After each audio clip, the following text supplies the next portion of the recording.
I like Ferris wheels. They're a great metaphor for life.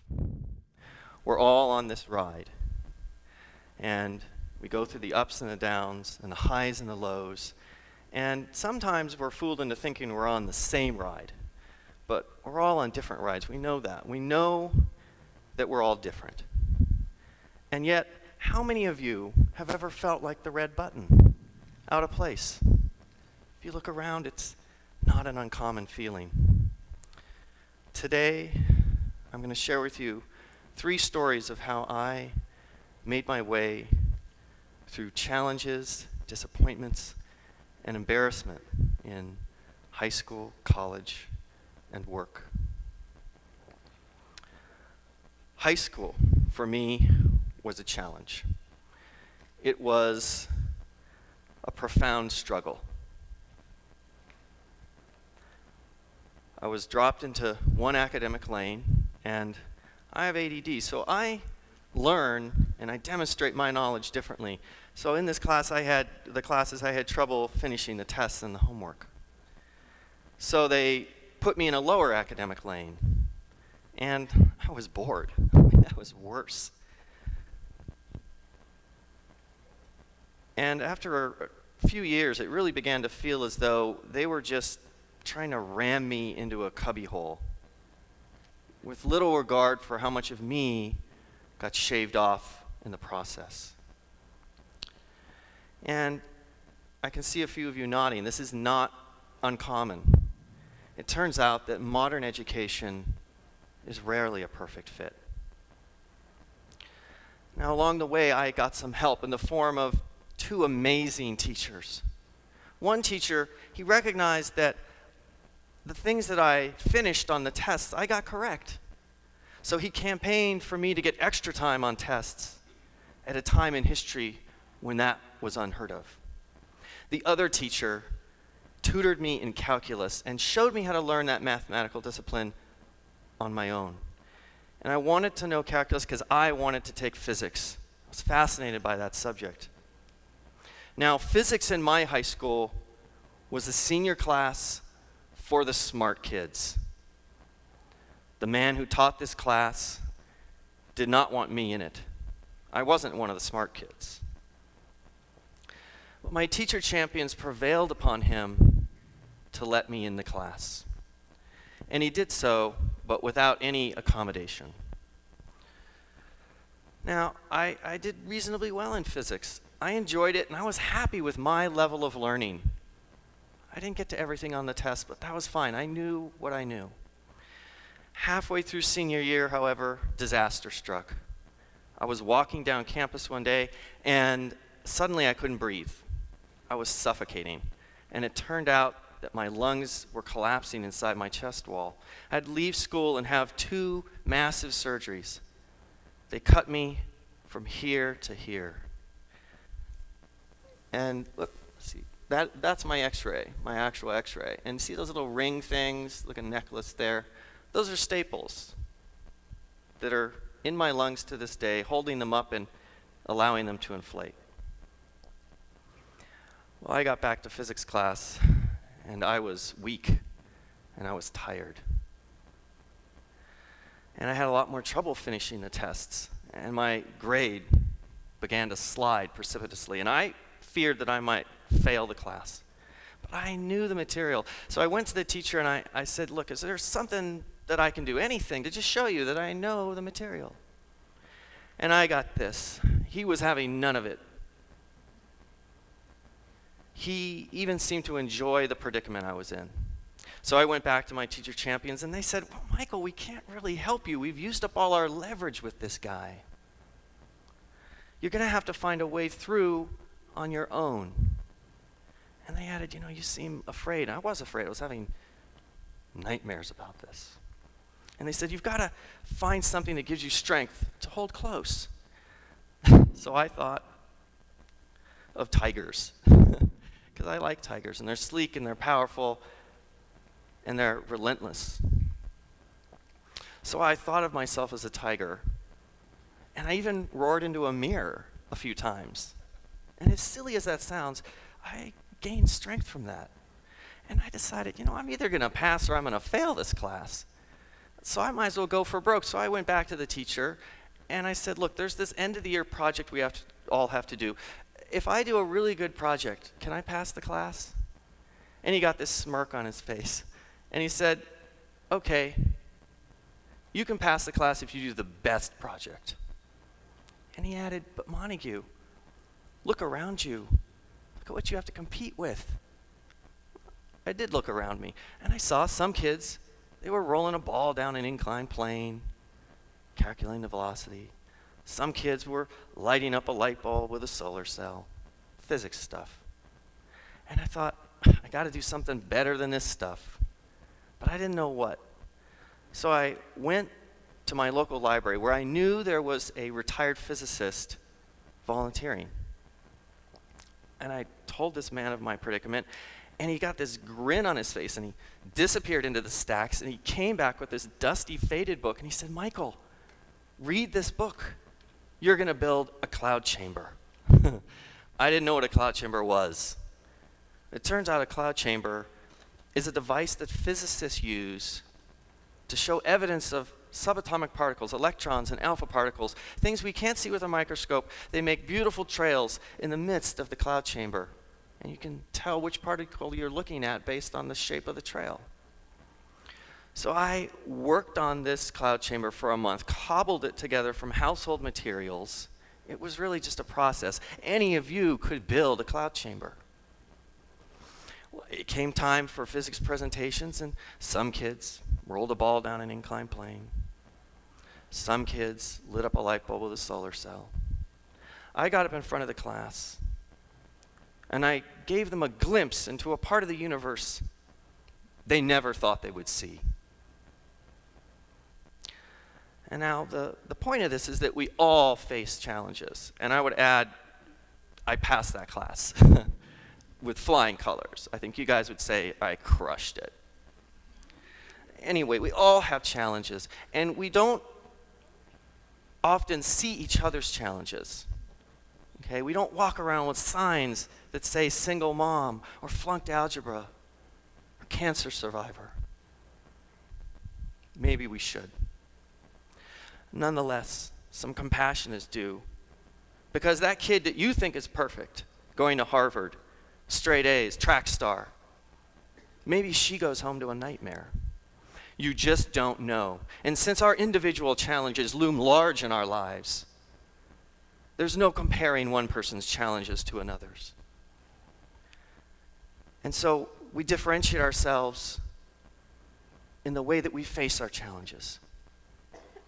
At that time in my life, after years of fear and hesitation, I decided that I would be fierce. That I wouldn't let anybody, including the voice in the back of my head, tell me how I would use my God-given gifts and what I would contribute.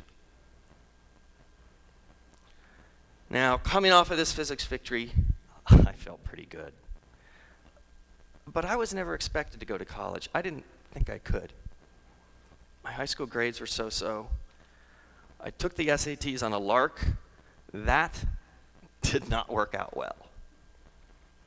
So I went to the only school that would take me, a small but decent community college down the road from my house. And I worked hard there for 2 years. I got healthy. I got better study habits. And after 2 years, I thought, I think I can do more. So I transferred to a bigger, more prestigious school. And I worked hard there. There were many challenges. But I eventually graduated with a degree in psychology. And I thought, I think I'm interested in research. I think I'll go to graduate school. So I applied to graduate school in psychobiology, animal lab research. And I got in nowhere. It was profoundly disappointing.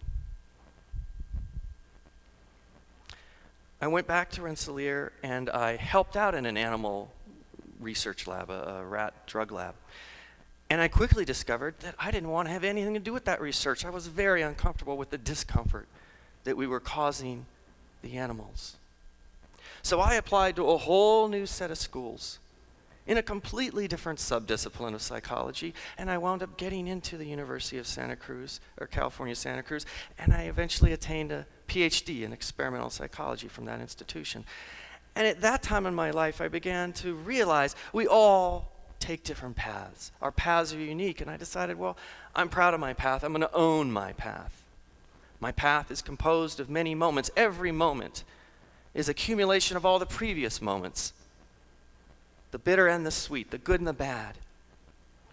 And I thank God for every twist and every turn, every stumble and every fall, and every cliff I've had to scale, because it's led me to this moment, to be here with you. I want to tell you about my first kind of real job. I applied for research internships the summer after the first year of grad school. And I only heard back from one place. The one place that I didn't really think I had any chance of working at. Nevertheless, I went in for the interview. Sure enough, halfway through the interview, the hiring manager was talking about some obscure scientific effect, something that I didn't know anything about. And I had to stop her and tell her that I didn't understand what she was talking about. It was terribly embarrassing.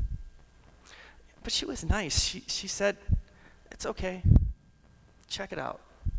So I went back to Santa Cruz, thinking it's going to be odd jobs for the summer. But I took the time to look that effect up, and I let the lady know, "Hey, I checked this out.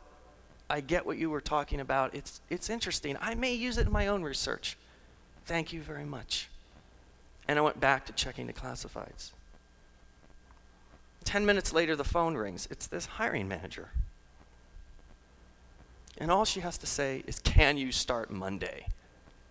Now, back in the despair of high school, back when I often prayed not to be homeless or in prison, I never would have guessed that years later, my first job would be as a research scientist at NASA. NASA. It amazes me to this day. And that first summer, I learned something that kind of blew me away again. The lady who interviewed me, she told me, well, she spoke with a number of candidates. And nobody knew what that scientific effect was. Everybody else argued and pretended. I was the only one who just said, "I don't know," and then took the extra couple steps to follow through. I felt a lot like Michael Kunyaga. He was running a race in Hanover, Massachusetts last year, and he stumbled and fell hard, yards from the finish line. Couldn't get up, so he crawled all the way through the finish line to place second. And it brings to mind a wonderful quote by Martin Luther King. "If you can't fly, then run. If you can't run, then walk. If you can't walk, then crawl. But whatever you do, you have to keep moving forward." Keep moving forward. Because in life, often we can't see the finish line. Many times we are running the race blind. Many times in my life, I have literally unwittingly inched across the finish line, only to look back and see, oh, wow, I made it, I'm here. And I guarantee each of you that if you keep moving forward, even if it has to be inch by bloody inch, when you look back over the years, you will be astounded by what you have accomplished and what you can contribute. So my hope for you is that you will be fierce, that you will not let anyone, including the voice in the back of your head, tell you where you belong. You belong precisely where you want to be and are willing to do the hard work to get there. I wish that you would own your path, because it is uniquely yours. Every single minute, the struggles and the triumphs. And I pray that you will keep moving forward. And I would add to the Martin Luther King quote, "If you can't crawl, then roll. Find someone to push or carry you, but keep moving forward. Now, why am I so passionate about this? For me, it comes back to the Ferris wheel. A Ferris wheel is a lot like life, except in one critical regard. With a Ferris wheel, when your ride is over, you can go buy another ticket and have another go. But with life, we each only get one ride. On your one ride, you can fall and rise again 10,000 times. You can change the trajectory of your life whenever you wish. You can vanquish despair in every corner. But at the end of your ride, and none of us knows when that will be, there isn't another one. It's what makes our lives so very precious. It's what makes each of us precious to everyone else. Because it takes all of us to move humanity forward. And so I wish and I hope and I fervently pray that each of you on your one ride will be fierce, will own your path, and will always, always keep moving forward. Thank you.